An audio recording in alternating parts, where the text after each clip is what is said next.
But I do think it's very probable. In fact, I think it's quite likely that the first person to live to 1,000 is already in their 40s or 50s, and perhaps even older. So the question is, why do I think that? And a lot of people misunderstand this. Some people think that the reason I'm saying this is because I think that we are within a small number of decades of developing therapies that completely 100% eliminate aging by repairing every single aspect of the damage that the body accumulates as a side effect of its normal operation. I don't say that at all. I never have and I never shall.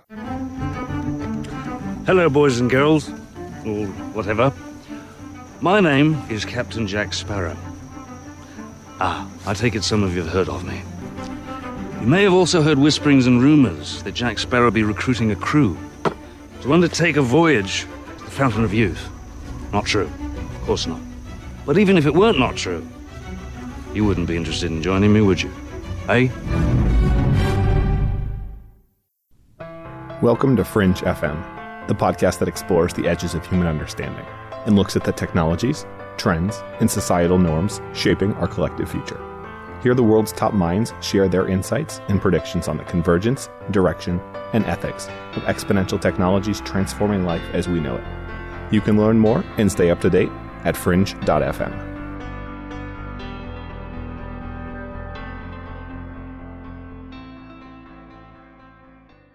Survival of the fittest. Darwin realized evolution is merely the process of survival. Nothing has been more driving a force as survival. Nothing wants to die. I don't want to die. You don't want to die. Even if you've accepted death, when there's a way around it, we would give anything. Today we've got Aubrey de Grey. Aubrey's the Cambridge researcher and chief science officer of the SENS Research Foundation. They're focused on aging and extending human longevity. He thinks that today humans are alive who will live to be 1,000 years old. The first have already been born. Is it you? Is it me? Find out. Aubrey is the chief editor of the academic journal Rejuvenation Research. He's the author of Mitochondrial Free Radical Theory of Aging and the co-author of Ending Aging. He's given some incredibly successful TED Talks and has been interviewed on most major news sources, including CBS 60 Minutes, the BBC, the New York Times, Fortune, the Washington Post, TED, Popular Science, the Colbert Report, and the Skeptic's Guide to the Universe. He's been everywhere and more. And it makes sense. His nonprofit is focused on extending quality human life and helping us all live longer. And he thinks, you know what? We can do it. This is an incredibly interesting interview, something I personally am very passionate about, and I would say all of us are. If we can get extra years on our life, especially good quality years, we would give, well, anything, as long as you don't die, right? Today we discuss why Aubrey switched from studying artificial intelligence to the science of human longevity, the causes of aging and how we can cure them, why prevention is orders of magnitude more effective than intervention, the reason Aubrey thinks that we will, in fact, live to 1,000, why there isn't enough funding or support currently for fighting aging, the reason stem cell research is progressing rapidly and proving very fruitful, how caloric restriction affects metabolism and aging, why SENS often spins out businesses to further their aims, the true science of immortality, and how mainstream media has reacted to the prospect of increased lifespan. And now, without further ado, I give you Aubrey de Grey. We choose to go to the moon in this decade and do the other things, not because they are easy, but because they are hard. So, Aubrey, when did you first become obsessed with aging? So, it wasn't when I was young, actually, because when I was young, I was laboring under a fabulously tragic misconception. And the misconception was that everybody realized that aging was the world's most important problem and a problem that could potentially be solved by medicine of the future. And we should be kind of working to make that happen as soon as possible. This was completely obvious to me from my earliest days. And I just never did the experiment of actually asking people, whether they agreed with me. The idea that they wouldn't was like the idea that they wouldn't think the sky was blue. So it was actually not until my late 20s that I started thinking about this. I had by that time forged a pretty successful career for myself in artificial intelligence research, and I was perfectly happy doing that. And then when I was 26, I met and shortly afterwards married a biologist who was a lot older than me. She was a senior professor already, and through her, not only did I learn a lot of biology, I also discovered, gradually began to realize that we were never talking about aging, and I started asking questions, and it turned out that she wasn't actually very interested in aging. She thought it wasn't very important. And it wasn't just her, it was all the other biologists I was meeting. So, it was a complete revelation to me, and a very tragic one, to discover that actually no, almost everybody in the world was mad and was taking the view that aging is something we should make our peace with. And so eventually, after a couple more years of coming to terms with that, I decided I had to switch fields, and here I am.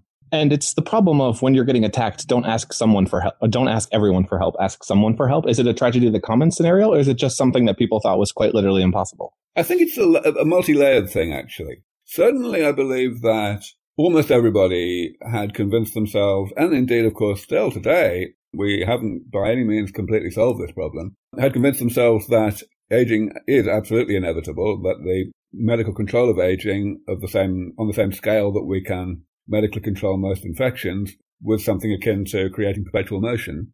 But on top of that, people had also convinced themselves, and again, this is a problem that still exists in a big way, that aging was some kind of blessing in disguise, that there was some kind of, huge amount of tragedy that would occur if we, by some miracle, did actually eliminate aging, that the problems we would create as a result would be even worse. And all of this has, of course, been built up over the history of civilization, and I believe that it's been built up as a result of our knowledge that aging is this absolutely ghastly thing, and our psychological need to put it out of our minds. And even today, when obviously medicine and medical research is advancing so rapidly, people are still, with some justification, very hesitant to get their hopes up. And, it's all very well getting your hopes up if you don't mind your hopes being dashed because at least you tried, kind of thing, which is my attitude. But, of course, a lot of people take the view that having one's hopes dashed is really not much fun, and therefore they prefer not to get them up in the first place. And that is a huge part of the problem that we face today. It's the 80-20 scenario. 20% of people will take action, 80% will just sit by and hope. So you're taking action now. Talk to me a little bit more about SRF, what you guys are focusing on, and what the cutting edge is when it comes to human longevity. Sure. Well, first of all, let me actually come back on what you just said. If 20% of the population actually were getting up and doing things, then my job would be done. If 20% of a percent were doing so, my job would be done. Unfortunately, we have to rely on a very, very small minority of people who are pushing this forward. Hey, Matt here. This is the purpose of Fringe FM, to get on the 0.01% of people that are transforming the world, transforming society in our collective future, to highlight them and to try to inspire others like them to get in on the game and to try to help us improve our collective future. If this sounds interesting for you, I recommend reaching out to Aubrey, or if you're focused on other things entirely, just put in the effort. Now let's jump back. And SENS Research Foundation, which is the 501c3 public charity that I helped to create a decade or so ago, is still leading the way in this area. We absolutely pioneered the whole field of research on what we like to call comprehensive damage repair as an approach to medically controlling aging, which essentially consists of a divide and conquer approach of identifying a manageable but still non-trivial number of types of damage that the body does to itself throughout life, and figuring out and developing ways to repair that damage so as to put the molecular and cellular structure of the body back into a state resembling how it was at an earlier age. And so we continue to have a variety of different projects. Some of them we pursue internally at our research center in Mountain View, California. A lot of them we pursue extramurally, so to speak. In other words, we support laboratories in institutes and universities that are addressing some of these problems. And what I am very happy to be able to say is that over the past few years, we have augmented all of that with the private sector. In other words, we have been able to take a succession of projects, so far 5, to a point of sufficient proof of concept that we've been able to spin them out. We've been able to get investors interested. Obviously, not any old investor. It really is very much the more visionary, high-risk, high-reward types, the angels. But, getting investors interested enough that it's been possible to create companies and get people involved who are just not fond of giving money away and whose pockets were not actually being emptied in our favor as a non-profit, but who are willing to get involved even in a very speculative actual investment. Yeah, you'd pay anything to have an extra day, an extra year on your life. So I imagine you're doing very, very well, especially with Silicon Valley today. You talked about the different types of damage that comes to both body and, I imagine, mind. Can you break down a little bit more what aging actually looks like on your perspective? Body and mind, certainly, or perhaps more accurately, body and brain. And that's important to say because it's important to know that the brain is made of more or less the same stuff as the rest of the body, and therefore the same basic ideas, the same conceptual technologies can be applied to the brain as in the rest of the body. We certainly don't want to end up in a state where we have rejuvenated the body really well, but we have not rejuvenated the brain. But there is no real danger of that happening because the same technologies, the same ideas can be applied. So what are these types of damage? Well, normally we divide the damage into 7 major categories. We talk about things like cell loss, in other words, cells dying and not being spontaneously replaced as they die by the division of other cells. This is a very generic idea, of course, but it's a concrete idea. It's not just a theoretical, abstract thing. It really does happen in a variety of different tissues, and it happens progressively during life. So, of course, eventually one ends up with an affected tissue not having enough cells to do its job. And we all know what we can do to fix this. We simply inject stem cells, which are prepared in the laboratory into the right kind of state so that they know what to do to divide and transform themselves, differentiated, as we say, into replacements for the cells that the body is not replacing on its own. Simple idea, of course, much easier said than done, and that's why there are so many researchers out there doing stem cell therapy. But, of course, the other reason why there are so many people out there doing stem cell research is that it is an established field. It's something that people get, and therefore they're willing to put money into, whether it's public money or private money. The reason why SENS Research Foundation exists is because most of the other categories are not so fortunate. They are much less well understood and appreciated, and in particular the type of damage may be appreciated, but the approaches to repairing the damage may not be, and therefore we've had to step into that breach and cross that valley of death and put work into developing at least the early stages of therapies that repair these other types of damage.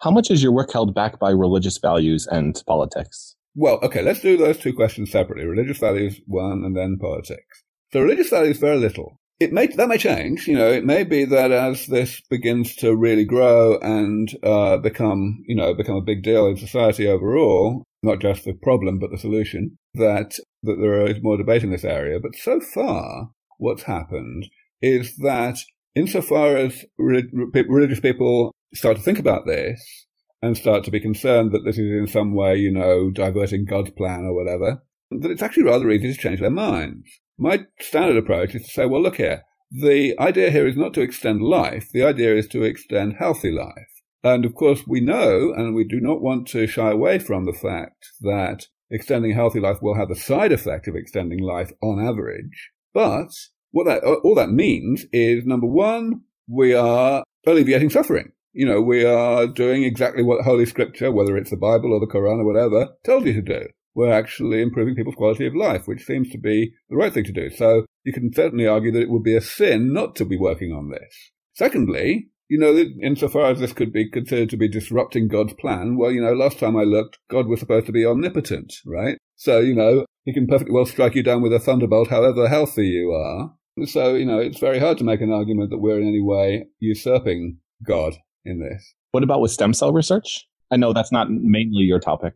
No, great example. I mean, we don't do stem cell research very much, but the only reason we don't do it is because other people are doing things that are needed. So we very much regard stem cell research as an indispensable component of this. But what you have to remember is that religious groups were never against stem cell research or stem cell therapy per se at all. The only thing they were against were the use of stem cells that were derived in a particular manner that involved destroying embryos. Now, today, that's basically completely irrelevant. It's been completely sidestepped because we have this thing called IPS, induced pluripotency, where you can take a cell that isn't a stem cell at all, and you create cells that are almost exactly the same in terms of their behavior as the cells that were being got from embryos, without any embryos being involved.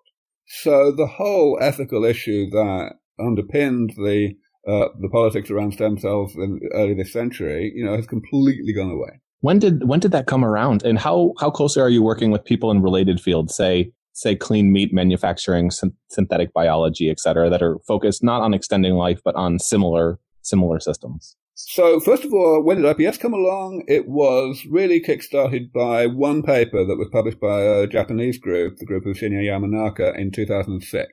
And it exploded. It turned out that the technique that Yamanaka had very painstakingly identified and developed was very easy to replicate in other labs. Very often that's not true. You get a breakthrough that actually it takes a long time for people to figure out the intricate details of how to get it to work in their own hands, but that wasn't the case for this. So yeah, IPS is really, really game-changing, and it's been around for more than a decade now. Sorry, what was your other question again? The other question was how closely you're working with other people that are working in related fields, say clean meat. So the short answer is we're not really working closely with them. We don't have formal links with people working in, for example, artificial meat.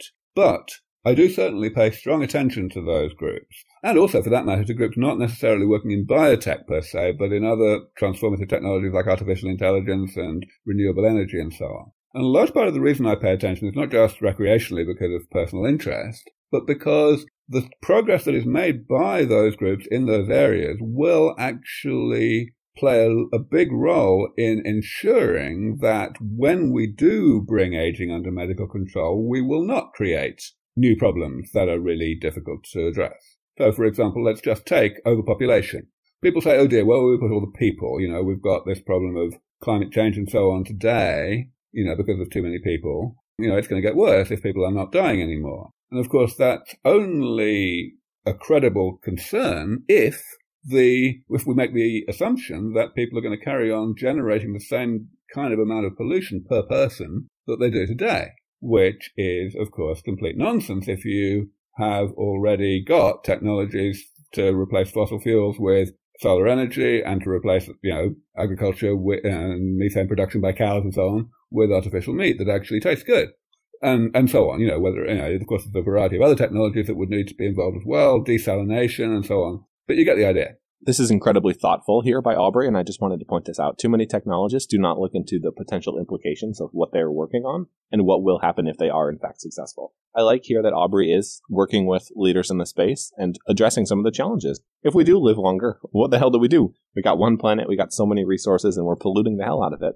We need to make sure that we can improve in other ways to be able to accompany either an increased lifespan or an increased population. And I just wanted to highlight that because you don't see this happening enough. Yeah, it all runs together. I've heard you say previously that the first humans that will live to be 1,000 years old have already been born. Can you talk a little bit about the exponential impact of aging, how we slow things down in the flywheel effect? Absolutely. So, first of all, I never say that it's certain that the first 1,000-year-olds have already been born. I am very well aware that this is pioneering technology, and there is plenty of uncertainty about timeframes in any pioneering technology. But I do think it's very probable. In fact, I think it's quite likely that the first person to live to 1,000 is already in their 40s or 50s, and perhaps even older. So the question is, why do I think that? And a lot of people misunderstand this.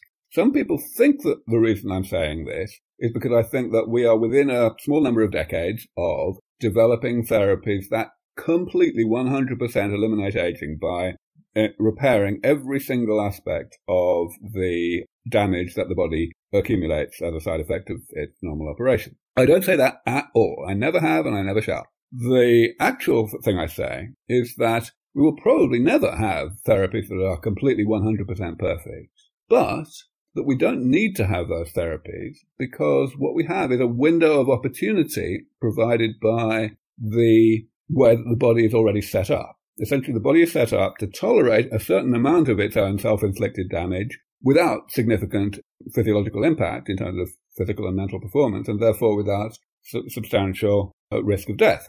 And all we need to do, therefore, is to keep the overall load of damage, the amount of damage we're carrying around, below that point. And we can do that incrementally. What we can do is we can develop first-generation therapies that remove most of the damage that someone aged, let's say, 60 or 70 has accumulated. And then we've bought ourselves time, let's say 20 or 30 years, before the level of damage becomes that kind of level again. At that point, the damage, of course, is more difficult to repair by definition because the damage that's going to have accumulated is the damage that the therapies didn't work on. But that's an awfully long time to develop better therapies that do repair some of the damage that we couldn't repair initially in the first generation. For a simpler metaphor, imagine Tetris. Every time you're clearing out additional levels, you have that much more time until you run out of the game. We're playing Tetris with your life, and we're trying to extend it. Here's how. And of course, we can apply those second-generation therapies to the same people that the first-generation therapies were applied to. So all we need to do is keep one step ahead of the problem and keep improving the therapies fast enough to be able to keep the overall damage load low. And the term that I've coined for this, longevity escape velocity, I define as simply that minimum rate of progress in improving the comprehensiveness. Now, a very important thing to point out here is it's not quite like, the flywheel effect of the singularity where you need accelerating change. You don't actually need accelerating change here. In fact, you can get away with having a modest deceleration of the rate of progress and still you stay one step ahead of the problem. Because if you think about it, the time you have for the next step is dependent on how rapidly things still accumulate, and that goes down as fewer things accumulate. Exactly. It's prevention versus intervention. If you can add a year of healthy life for every year someone lives, eventually you reach close to that escape velocity or that 1,000-year time horizon. What are the cutting edges right now in terms of prevention, what you guys are looking at? And then comment on the Silicon Valley Blood Boys. So, in building this peer-to-peer internet, everything okay? I don't know. Is it? Regular transfusions of the blood of a physically fit donor can significantly retard the aging process. And Bryce is a picture of health. He looks like a Nazi propaganda poster. Oh. Well, we're working, as I say, we have a very much a divide and conquer strategy, lots of things at the same time. Most long-standing and major project in our own research laboratory is on mitochondrial mutations, which accumulate throughout life, and they appear to have very diverse and widespread effects on aging. People really have, pretty much given up on doing anything about them in terms of actually eliminating them. But an idea that was put forward more than 30 years ago, it has much more legs. The idea was, and is, to essentially put backup copies of the mitochondrial genes into our normal nuclear chromosomal DNA, modified in such a way that they still work even though the DNA is in the wrong place. That sounds like it would be really hard, but it's actually, there are reasons to believe that it might not be so hard at all. But it turns out it isn't easy either, and that's why people gave up. But we've made some very important breakthroughs over the past several years that have allowed us to get to a point where it very much looks within reach, and it's now a very active and live field again. Outside of our own lab, we have a number of projects still going extramurally. One very important one is the elimination of cross-linking in the extracellular matrix. So there's this lattice of proteins, the extracellular matrix, that gives our tissues their biophysical properties, their elasticity and so on. Chemical changes happen to that extracellular matrix and they accumulate because the ECM is not significantly turned over and recycled during life. So we are working to reverse that. And again, we have made great breakthroughs in that area, including very high profile publications. And that's now turning into, a project that can be spun out. It's actually going to be our next spin out in the next few months. Ones that we've already spun out are related to molecular waste products, like, for example, the derivative of vitamin A that accumulates in the back of the eye and is the ultimate cause of macular degeneration, which I'm sure you know is the number one cause of blindness in the elderly. That's a problem that we started to work on maybe 10 years or more ago, and we identified ways to deal with that problem by inserting genes encoding bacterial enzymes that can break down this nasty toxin. And it turns out that there's been some success now in getting those modified versions of that bacterial gene to actually work. And that will be going. That's now a company out in upstate New York near Syracuse named ICHOR, ICHOR, and it's planning to go into clinical trials within the next year. How do you balance out long-term and short-term time horizons? So to be able to have the most impact, you guys need to be funded. You need to be able to prove results and be moving as quickly as possible. Yet some things just take time. Well, that's for sure. And certainly, I've always looked at our financial support challenge as a near-term challenge, because every incremental step that we make improves the credibility of the overall exercise, as well as, of course, the credibility of our team, and therefore makes it that much easier to get the next aliquot of money in the door. And that certainly is the way it's been going. For a long time, it was hell on wheels to get any money to speak of. But the fact that we've been able to get projects, several projects now, as I mentioned, up to the point of being spun out, has allowed us to attract significantly more money. And for sure, the momentum is there. It's just a matter of still putting in all the effort we possibly can to make that happen. One of our biggest challenges right now is that many of the people who have deep pockets and who basically do get and support what we do, they are fundamentally investors first and philanthropists second. And yes, they will, be much more interested in supporting something once it has been spun out. But there are inevitably going to be other projects, like the mitochondrial one I mentioned, that simply haven't quite reached the point of being a value proposition, even a high-risk, high-reward one. And therefore, we need these people also to be philanthropic. Now, luckily, we have been able, in most cases, to make the case to such investors that it's in their investment interest, not just their humanitarian interest, to donate as well as invest, simply because by donating significant amounts, they get access to us. They can come and visit us anytime and, talk to the scientists and generally be at the cutting edge of the progress of knowledge, which means that they're in a position to be the first mover and the lead investor at the stage where such a project does get to the spinning out stage. And we've been able to sell that argument fairly effectively. So, yeah, things are getting better. And they get to live longer, so obviously they probably have slightly early access. May get to live longer. I mean, it's all a game of probabilities here. So, we can't tell them that they'll definitely live longer, or even that they'll be first in the queue for the treatments when those treatments get to the clinic. But we don't need to tell them that if we can tell them that they have a chance of making money. And plus, it definitely can't hurt. So you're a pretty skinny guy, Aubrey. So the most successful life extension to date has more or less been revolving around calorie restriction and intermittent fasting. What can people do if they want to maximize their longevity, and what can we expect reasonably? Yeah, so I have to give a bit of a nuanced answer here. Yes, you're right, I am thin, and indeed I am doing very well for my age. I always come out very biologically young whenever I get tested. How old are you? 55. Okay. But that's not necessarily good news for the idea that calorie restriction is the thing to do. I don't eat much, I guess, and somehow or other I can eat and drink exactly what I like, and I don't even need to do much exercise, and I seem to be doing very well on it. But for somebody for an average person, the evidence that calorie restriction can significantly increase lifespan is basically nil. It may actually have a modest effect on keeping you healthy and resilient against infections and so on, and maybe very slightly increase your life by a year or two if you're lucky. But it's certainly the evidence is pretty conclusive that we will not be able to increase life by the kind of proportion that we see in the laboratory with mice or rats, like the 30 or 40 or 50% proportions that we see. And it's very important for people to know that. I'm not telling people not to do CR. Absolutely, I'm not saying that at all. CR is good for you. And the drugs that are coming along these days that may be able to trick the body into thinking it's on a famine when it's not, like rapamycin and such like, again, for the same reason, those drugs may be beneficial. But one absolutely has to have a good sense of proportion with regard to how beneficial. Because if you think they are the Holy Grail and they're going to give you everything you need, then that's going to correspondingly diminish your interest in and enthusiasm for helping the research that we're doing now to develop stuff that doesn't yet exist.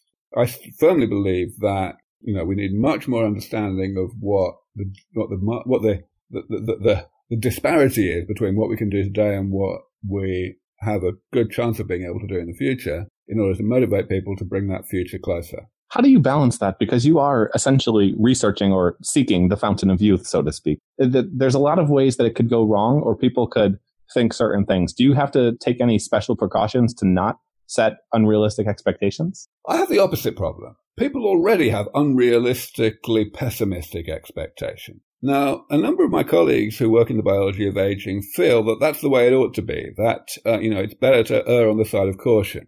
And of course, up to a point, that's true. But it goes far too far in our particular case, because since the dawn of civilization, people have wanted desperately to have this fountain of youth, and it hasn't happened. And so, there is a very strong tendency to be so pessimistic about the foreseeability of any kind of medical control of aging that you put it out of your mind, as I mentioned earlier on. And if you're putting it out of your mind and you're pretending that it's impossible, of course, you're not going to be particularly interested in government money, for example, being spent on it. In fact, you probably think it was a bad thing for governments to do. And therefore, there's no votes in putting money into this vital research area, the single most important problem for humanity, as I said earlier, which is very bad. So I believe that far from being irresponsible in going out and giving predictions about timeframes and so on, as I do, which a number of my colleagues say that I am, I think it's they who are irresponsible for not doing that, for refusing to go out and say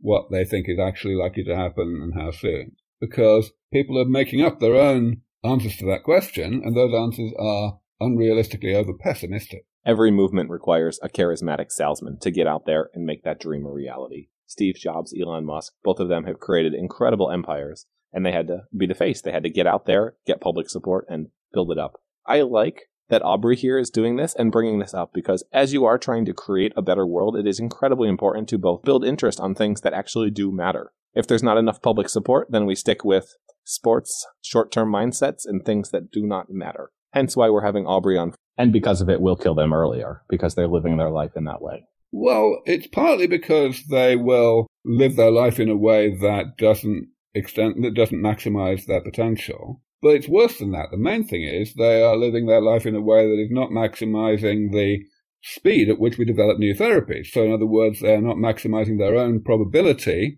of making the cuts, but in both directions. They're not maximizing their own life, and they're also not minimizing the time before things come along that can change that maximum. So we talked about this a little bit before, but a big part of Fringe FM, in addition to shifting humanity's focus, humanity is so short-term incentive focused. We love instant gratification, which is why a lot of people have trouble with what you guys are focused on. Part of it is shifting to a further out time frame, because we're able to accomplish much more when we have longer time horizons. And part of it's also getting incredible people like you to see what else you're interested in. You talked about a little bit more, but what are some cutting edge sciences or businesses, et cetera, that you're most plugged into and you would like to see on the program?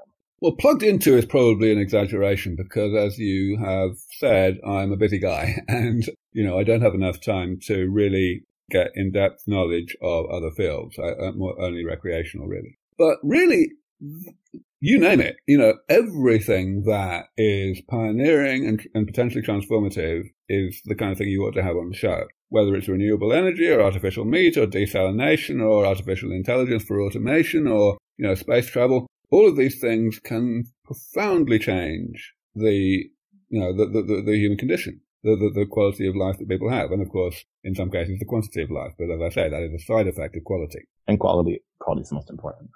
Well, okay, so let me actually stop you there, because it's very important not to be telling people, quality is more important than quantity. The reason it's important not to do that is because today people think of quality and quantity as in some sense, opposed to each other. There's a trade-off there. And of course, there is a trade-off today, because there are plenty of things that we like to do that are bad for us, whether it's smoking or going to McDonald's or whatever, right? But in a future in which we have medicines that can keep us healthy, it's exactly the opposite. Quality confers quantity. And therefore, trying to say, quality is a good thing because you don't have to worry about this kind of ambiguous quantity thing, that's kind of misrepresenting the situation. And it's misrepresenting it in a counterproductive way, because people will then say, okay, we should be working on modest goals, trying to alleviate or postpone by a few years this or that age-related disease.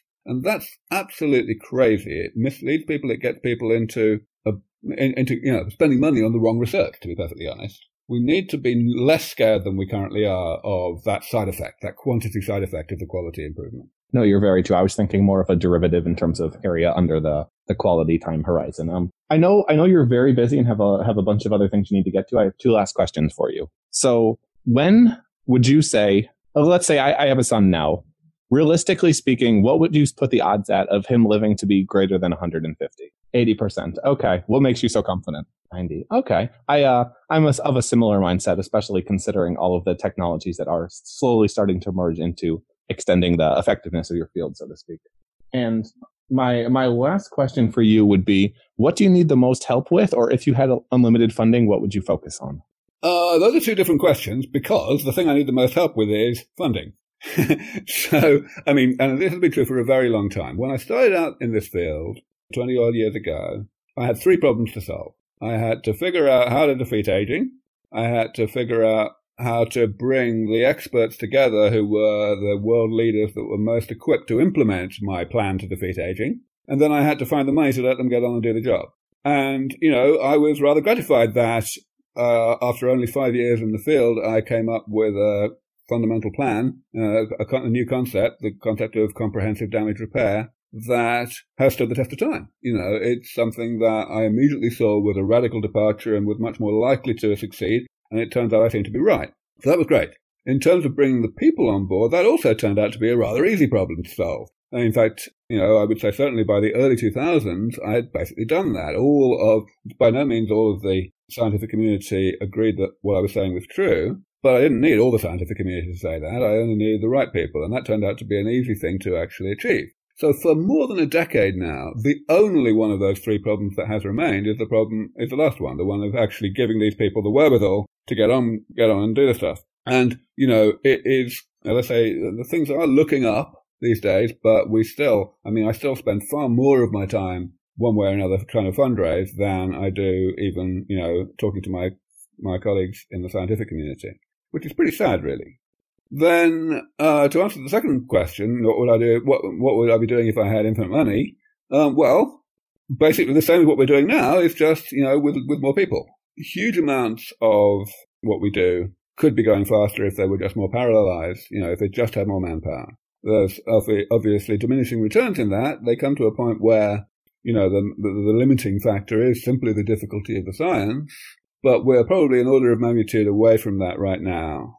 I think that if we just had one more digit on our current budget, which our current budget is $5 million per year, one more digit on that, we'd be going maybe 3 times faster. Now, as I mentioned earlier, every step we take improves our credibility, improves the overall credibility of the goal, and therefore makes it easier to get the next aliquot of money. So I think, that problem is going to go away over time, but it definitely hasn't gone away yet. Is it frustrating to see how easily blockchain projects are raising money with ICOs? Well, I'm actually not frustrated by that, for 2 reasons. First of all, there are ICOs being developed around longevity right now, so maybe that'll work out. Maybe the enthusiasm for ICOs will feed in our direction. But also, rather more concretely, 6 months ago, around Christmas, we had a number of very welcome large new donations, which have put us into a much healthier financial state than we were. And all 4 of those donations came from people who have made a large amount of money out of blockchain,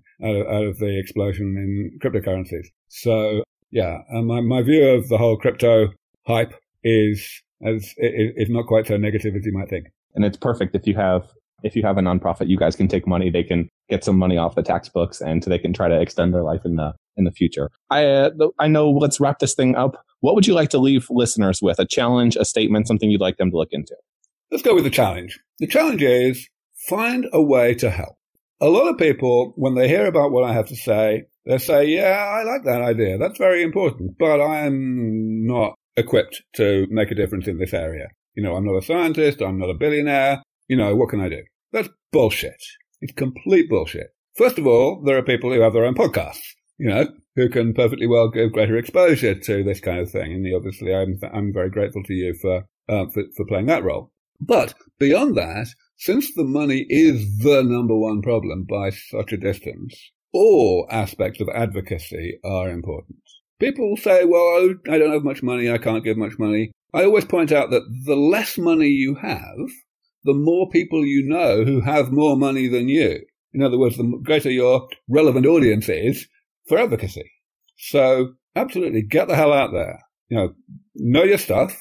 Understand the science in its fundamentals. You don't need to understand the details. Just understand the fundamentals so that you can give good answers to every question. And understand, obviously, also all of the right answers to the concerns people have, whether it's overpopulation or paying the pensions or whatever, because these answers are there. I've been giving the same bloody answers for the same, over and over again, week in, week out for decades. Learn that, get out there and use it.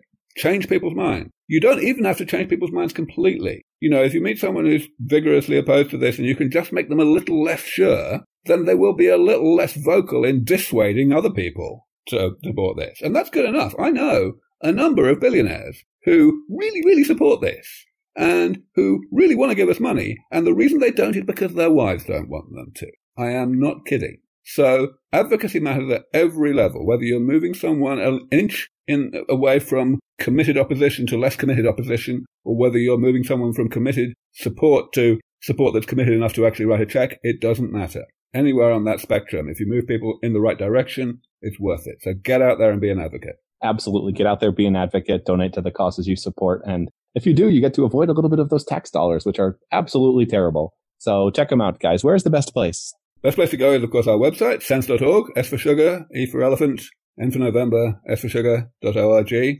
We have a nice friendly donate button. And if you happen to be in a position to write a large check, it's pretty easy to see how to contact us and arrange that too. So what's up with the beard, Aubrey? That's the last one. I grew this beard because my ex-wife campaigned for it for a long time. And hey, it's no problem. It's low maintenance. I don't even have to do anything special to maintain it. And now you have the brand image of being Gandalf. It's very powerful. Thanks for coming on. Thank you very much, Matt. If you want more of Fringe FM, you can subscribe to the podcast on iTunes or go to fringe.fm, where you'll find tons of audio and video interviews with leaders in the fields of genetics, cryptocurrency, longevity, AI, space, VR, and much, much more. And you can follow me on Twitter at @It'sMattWard. If you enjoyed the show, please leave a quick review in iTunes to help more people discover Fringe FM.